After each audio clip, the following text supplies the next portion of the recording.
For number 6, we are going to write an equation of this yellow line right here. And to write an equation of a line, we need to have two things. First, we need to have the slope of the line, and second, we have to have a point on the line. And here we are given the graph of the line. So to find the slope, we can do the following. We first pick two easy points, and then we can just count. And we see that this point is pretty easy to find, right? Because it's clear, it's 0, 3, it's right on the y-axis. So I would like to use this point right here. And another easy point can be chosen right here, 2, 0. It's also pretty clear, right?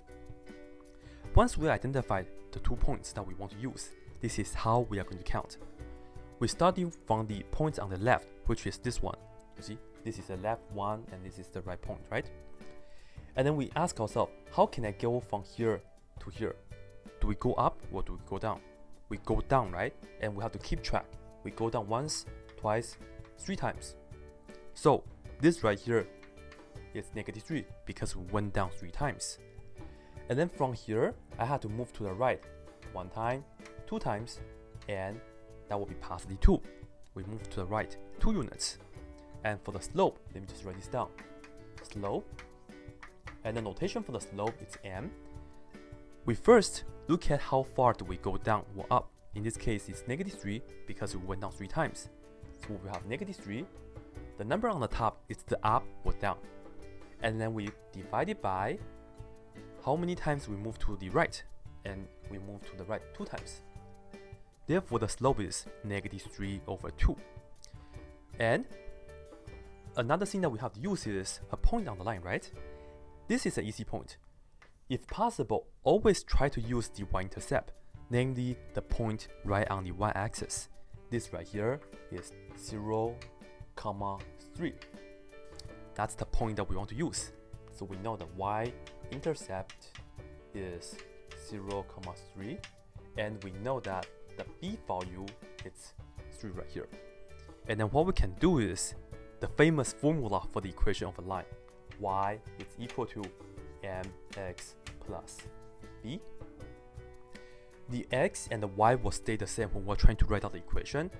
So let me just put down the y equals to the m, which we know is -3/2. We just have to substitute that, -3/2 for the m, and then x stays the same.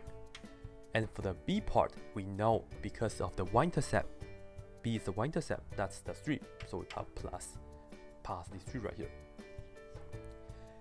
Unfortunately, this is not one of the answer choices, and this is how they do it. They want to collect all the x and y on the one side and then the number onto the right hand side. So this right here is -3/2x. What they did is they add 3/2x on both sides. This and that cancels, and then we end up with +3/2x plus y is equal to the number 3. And then this is still not the answer, because if you look at the answer choices, everything is whole number. Here we have 3/2. We don't want the fraction, we don't want the over 2. Therefore, what they did is they multiply everything by the denominator, which is the 2. And then if we distribute the 2 into all these 3 terms, 2 times 3/2, the 2 cancel, so we have 3x. 2 times +y, we have +2y. That will be equal to 2 times 3. That will give us 6. Therefore, the final answer is 3x plus 2y is equal to 6. And that's answer choice C in the answer choices. That's it.